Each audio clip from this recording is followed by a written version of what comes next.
At my custody hearing, my own mother stood up and called me unfit to raise my son. She said I was unstable, broke, and secretive. Even my ex-husband smirked while she tore me apart. What no one in that courtroom knew was that I'd been hiding a secret that would leave everyone speechless. My name is Ruba Hayes. I'm 42 years old. And I learned the hard way that family loyalty has sharp limits. I learned it in the one place I thought justice would protect me, inside a courtroom, when my own mother rose to her feet and branded me unfit to raise my son. Your Honor, my daughter has always been unstable. Her words cut through the silence of the packed family court like a knife. I sat frozen at the defendant's table, my palms pressed flat against my skirt, listening as my mother's voice grew stronger. She can barely hold down a job. She's been in and out of therapy. And frankly, I don't think she should have custody of my grandson at all. The words rang in my ears like betrayal given flesh.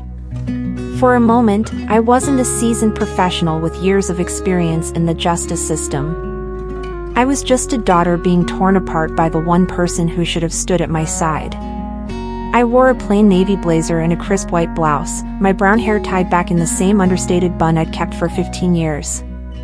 The wedding ring I'd removed 6 months earlier had left a pale indentation on my finger, glowing ghostly beneath the harsh fluorescent lights.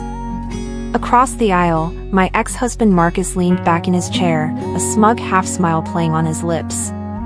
His high-powered lawyer nodded approvingly at every barb my mother threw. This wasn't random. This was a trap they had carefully set, knowing my own mother's testimony would cut deeper than any stranger's. She's never been able to provide stability, my mother continued, her voice gaining momentum like a prosecutor on closing arguments. She disappears for days at a time. Claims she's working, but I've never seen proof of steady employment. My grandson deserves a real home with his father. Marcus has a career, income, a house in the suburbs. He can actually give Tyler what he needs. From the front row, my 8-year-old son Tyler watched, confusion written all over his small face. He sat beside my sister Karen, who refused to meet my eyes. Her silence was almost as damning as my mother's words. I thought of the last 2 years since my divorce, long nights hunched over legal briefs while Tyler slept, weekends spent balancing deadlines with soccer games, the constant strain of being both provider and parent. My mother knew none of it. To her, my life was a mystery, one she'd filled with suspicion instead of trust. She lives in some tiny apartment downtown, she added with a scoff. Drives an old car. Can barely afford Tyler's school supplies. Meanwhile Marcus, she gestured toward my ex, has stability, a home, and the ability to give my grandson the kind of life every child deserves. Judge Patricia Morrison sat behind the bench, her face a mask of professionalism. We'd known each other in passing for over a decade, yet today she gave no sign of recognition. Her duty demanded impartiality, and her eyes betrayed nothing. And then came the dagger. Furthermore, my mother said, lifting her chin, Rebecca has always been secretive about her so-called work. She claims she has an important job, but refuses to tell us what it actually is. For all we know, she could be hiding something illegal, something dangerous for my grandson. The courtroom buzzed. Murmurs rippled through the gallery as Marcus's family filled the left side, nodding along in gleeful agreement. On my side sat only a few loyal friends who'd taken time off work. They, at least, knew who I really was. Marcus's attorney, James Crawford, rose smoothly. Your Honor, the testimony clearly shows this child's best interests rest with my client. The mother has no stability, no transparency, and no proven means of support. I sat motionless, hands folded neatly. 15 years on the bench had taught me patience. Timing. The wisdom of letting others reveal their hands before showing mine. Judge Morrison's voice broke through the tension. Ms. Hayes, how do you respond to these allegations? About your employment and your ability to provide for your son? I stood slowly. Every eye followed me. Every whisper died. "Your Honor," I said, calm but clear, "I'd like to call a witness." Marcus's lawyer frowned. "A witness?" "Your Honor, we were not notified." "The witness only became available this morning," I said smoothly. "But I believe his testimony will answer every question about my employment." Judge Morrison inclined her head.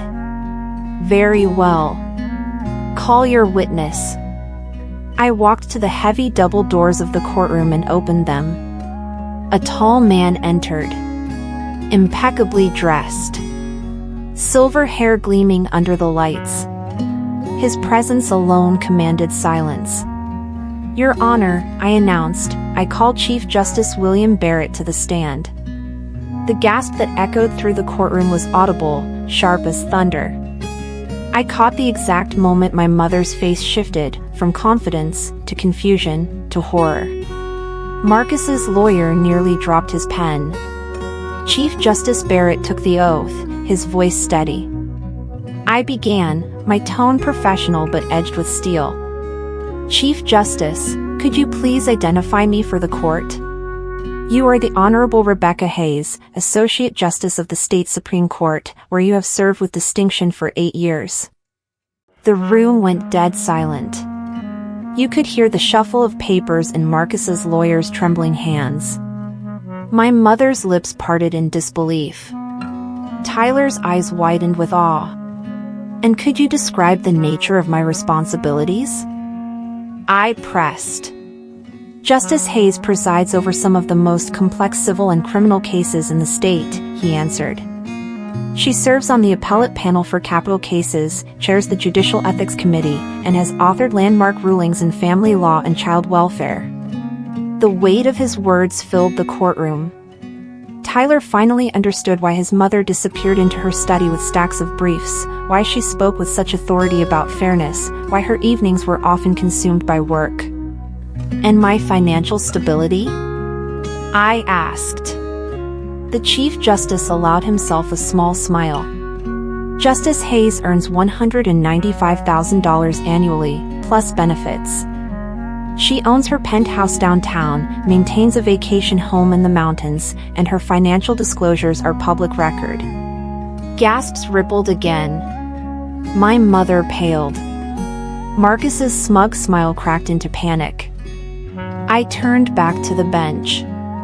"Your Honor, if I may explain why my family never knew." Judge Morrison nodded. "When I was confirmed 8 years ago, I chose to keep my professional life separate. I wanted my son to grow up normal, without the weight or scrutiny of being a judge's child.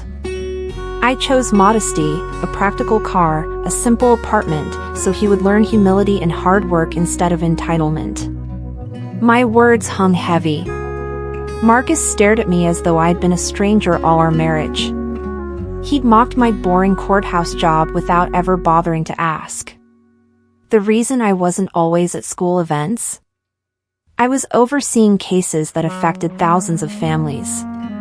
The reason I was gone late? I was shaping decisions that defined justice in this state. Chief Justice Barrett leaned forward. "If I may, Your Honor, Justice Hayes is one of the finest legal minds I've worked with in 30 years." I returned to my seat, no longer a defendant but what I'd always been, a judge who dedicated her life to fairness.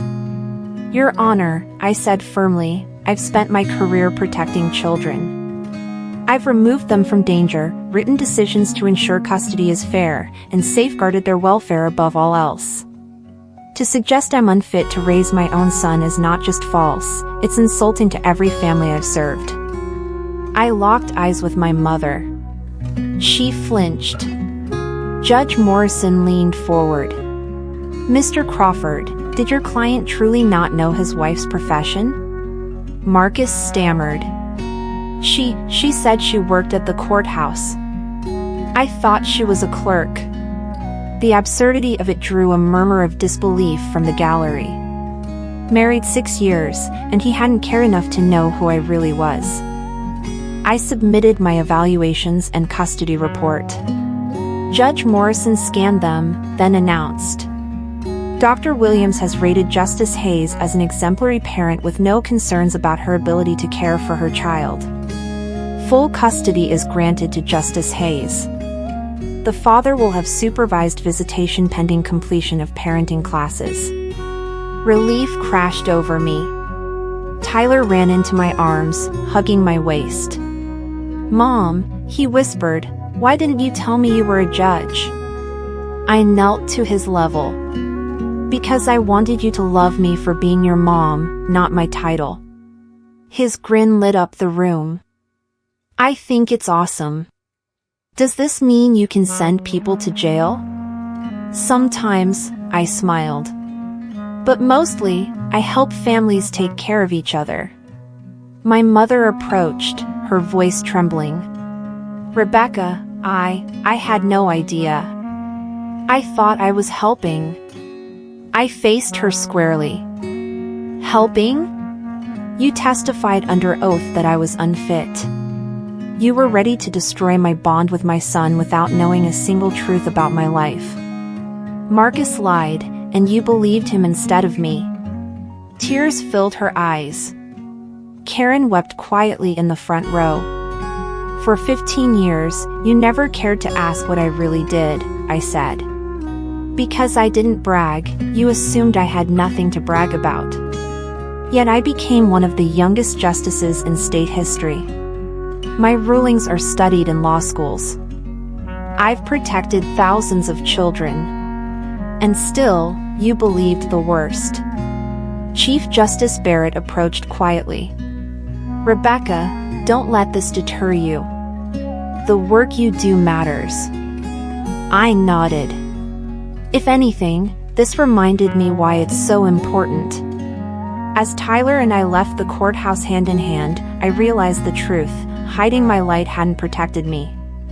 It had only made me easier to underestimate.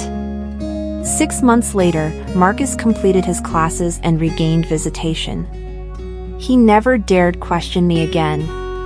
My mother sent apologies I never answered. Some wounds reveal too much of a person's true nature to forgive. Tyler now proudly tells his friends, "My mom is a judge." He understands justice, fairness, and that sometimes those closest to you can wound the deepest. But he also knows those wounds don't define your worth. And me? I finally stopped hiding. I stood tall in who I was, teaching my son that integrity and hard work are worth celebrating. The woman who entered that courtroom broken walked out unshakable. Because justice isn't only something you serve, it's something you claim for yourself.